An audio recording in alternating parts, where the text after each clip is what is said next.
এরকম একটা বিল্ডিং ছিল প্রায় 13 তলার মতো। তো উনি সারাদিন উঠে যে বাঁধছে, মানে যে আমাদের মানে বাঁধার যে কার্যক্রমটা ওইটা উনি করছে, কোনো সমস্যা হয়নি, আমাদের সাথে হাসছে, খেলছে, ফিরছে, কোনো অসুবিধা হয়নি। শট দেওয়ার 1 মিনিট আগ মুহূর্ত বোঝা যায় না যে উনি অসুস্থ, মানে উনি যে এমন একটা মৃত্যুবরণ করবে, অসুস্থ ফিল করা, এরকম কোনো কিছুই বোঝা যায়নি।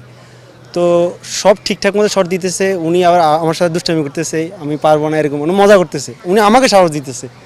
তো যাই হোক, আমি প্রথমে আমাকে দিয়ে মনিটরিংটা করানো হয়েছিল, যাতে মানে ওনাদেরও ভয়টা কেটে যায়, প্লাস শটটা ঠিকমতো হয় কি না এটা দেখার জন্য। তাই আমি মনিটরিং দিলাম ঠিকমতো, যেটুকু দেওয়ার সব ঠিকঠাক ছিল। শটটাও ঠিকমতো হয়ে গেছে, প্রায় 3বারের মাথায় শটটা হয়ে গেছে। এরপরে আমাদেরকে যিনি আমাদের ডিরেক্টর ছিল উনি ডাকছে, রায়হান রাফি স্যার, উনি আমাদের বাহুবা দিল যে শটটা খুব সুন্দরভাবে হয়েছে। যেহেতু একটু রিক্সি শট ছিল, আমরা দিছি, সবাই বাহুবা দিয়েছে, হাততালি দিয়েছে, জড়ায় ধরছে।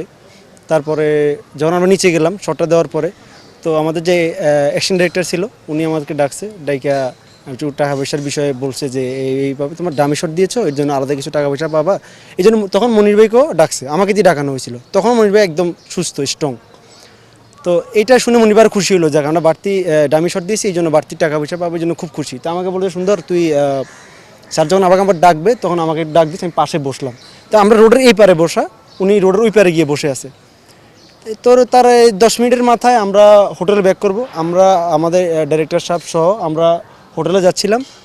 অন্য এক গাড়িতে দেখলাম যে আমাকে যে ডাইরেক্টর ছিল নেপালি ভাই, ওনাকে একটু চটপট করে কিনলাম, নেপালি ভাই কী হলো বিষয়টা, আপনি এরকম দৌড়াদৌড়ি করতেছেন, মরির অসুস্থ হয়ে গেছে, ওনাকে হসপিটাল নিতে হবে। আমি বললাম আমরা ভাবতেই পারি না, কারণ সুস্থ তো, ওনাকে তো দেখে বুঝি না যে খারাপ কিছু হইতে পারে, কারণ উনি তো সবসময় কোনো ব্যথা পায় নাই, কোনো পড়ে যায় নাই, কিছু না, একদম সুস্থ। তো আমি বললাম যে হইতেই পারে, হয়তো বুকে ব্যথা ট্যাথা হইতে পারে।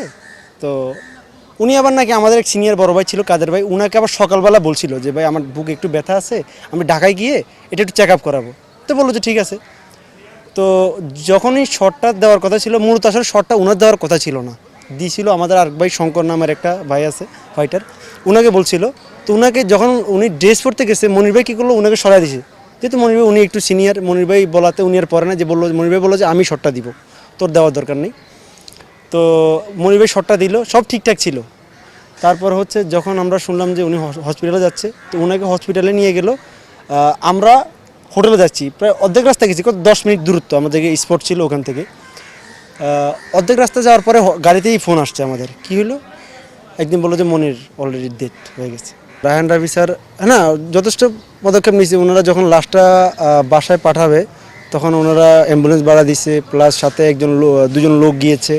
পরবর্তীতে নাকি শুনলাম যে আরও 2জন লোক গিয়েছে। আবার রাফি স্যার যে একটা আশ্বাস দিয়েছে ওনার পরিবারের পাশে থাকার জন্য। আর আজকে তো আমাদের দেখতেছেন যে আমাদের একটা মিলাদ হচ্ছে ওনার নামে, ওনার পাশে আমাদের পুরো ফাইটার সমিতি আছে, আমাদের ফাইটার পরিবার ওনার পরিবারের পাশে আছে। দেখি এবার লোক মারফতে শুনতে পেয়েছি যে সাকিব স্যার ফোন দিয়েছিল, ফোন দিয়ে এর খবরাখবর জানছে, যেহেতু ওনার স্পটে হয়েছে এমন একটা, অবশ্যই ওনার কানে প্রথমে খবরটা গিয়েছে।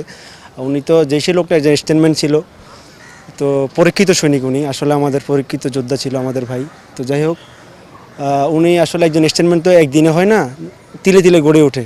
হ্যাঁ, যে কেউ এসে স্টেটমেন্ট করতে পারবে না। এখন উনি আসলে তখন আমি যতটুকু জানতে পারছি যে ফোন দিয়েছিল, খোঁজখবর নিয়েছে, প্লাস কি পদক্ষেপ নেওয়া উচিত ওনার পরিবারের পাশে থাকার জন্য, লাশ দাফন কাফনের ইত্যাদি এই বিষয়ে সাহায্য সহযোগিতা করার জন্য উনি নাকি নির্দেশ দিয়েছিল।